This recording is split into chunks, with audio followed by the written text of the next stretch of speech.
Welcome to Object Translations. In this series I'm exploring the process of translating an existing object into an Artisan Ropework stitched version. In this first episode I'll be exploring the process that I've undertaken to translate an original 1950s vase into a sculptural stitched version.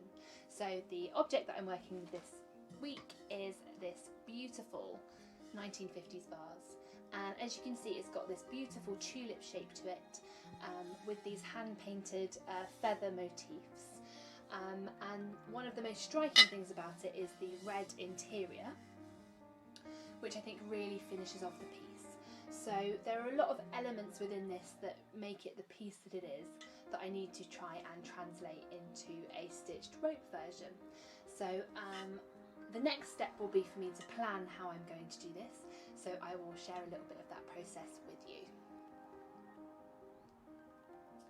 So the next step for me to be able to translate this beautiful vase into a rope version will be to take as many measurements as I can of this piece so that I can understand how wide the base is, how tall it is, at what point does it go out, at what point does it go in, so that when I'm stitching it on the machine I can try and translate that into a stitched rope form.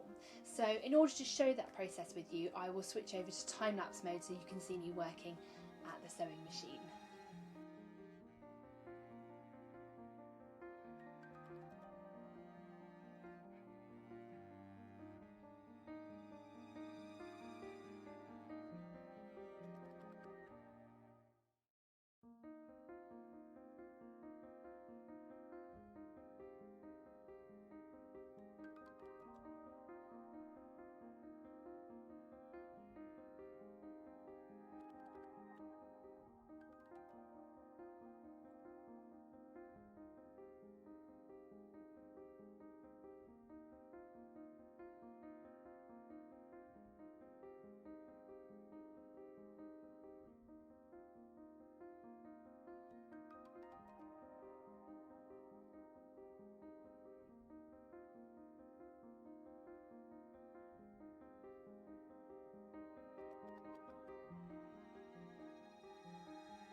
So you will have probably realised from the time lapses that it took me a couple of attempts to recreate this vase into a rope 3D form.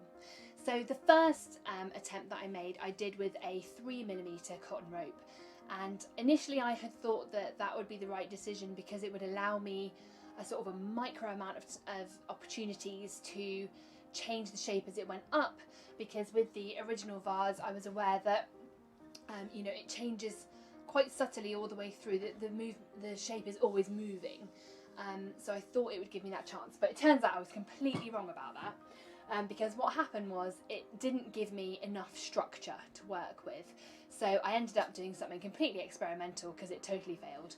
So this is what I've actually made with that attempt. So the one thing that I love about this is that you've got the interior of the red, but if I work my way around the piece you'll see there's gaps because it was just too hard to control and it's not very structural, so I wasn't able to create enough of a solid object to let alone just mimicking that shape. I couldn't really control this on the machine well enough to get a coherent shape. So I had to start again and think about how I wanted to approach it. So I had to go back to the drawing board. So the second attempt was much more successful, and for this attempt I used the 6mm cotton rope, and that is a much more solid braid, and so it gave me the structure that I needed to work with to create the shape. So if we just take another look at the original vase, so it had this beautiful sort of tulip shape and then the non-symmetrical lip at the top where it's narrower on one side and taller on the other. And then you've got that gorgeous red interior. So the way that I translated this into rope, I decided to work with an all-natural thread because I want the option to go back and do decoration later. I didn't want to be forced. If I worked with a black rope, that would make that decision for me now. So I actually just worked with a natural thread that matches the colour of the rope, and then I worked with the top thread was red, so that I could recreate that beautiful red interior that's on the original. So I knew that the biggest challenge with this would be to create the section at the top, because in Artisan Ropework you're always working with a spiral. It's very difficult to force it into another shape that isn't essentially round, which this isn't, because you've got that lipping at the top. So the way that I chose to approach this was to actually create that with handles. So what this means is that when I was sort of almost near the top, I actually used the gapping technique to take the rope away and create a gap section. And what I did is I actually didn't do them symmetrically on both sides deliberately, so that I could pull them in a different way as I went round.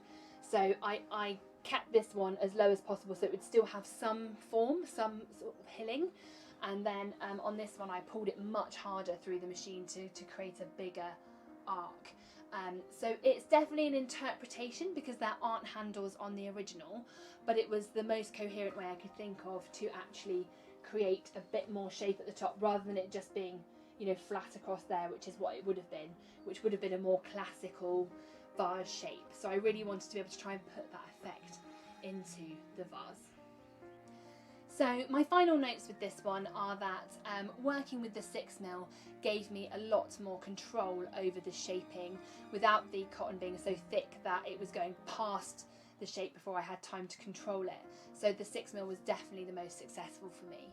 I think together they make a nice trio of objects, but the 6mm was definitely the most successful. I think I will come back to it later to do some decoration, but I haven't decided what would be most appropriate yet, because I don't want to just completely emulate the exactly the same design from this one, because the point isn't to completely recreate that piece, the point is to translate it into a new medium.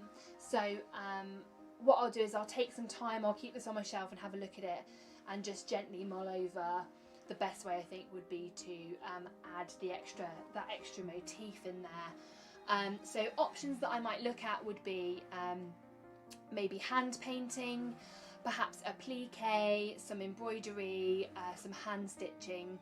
There are lots of different ways that I could bring in those extra elements. I just haven't quite settled on what the right one for this particular piece will be yet.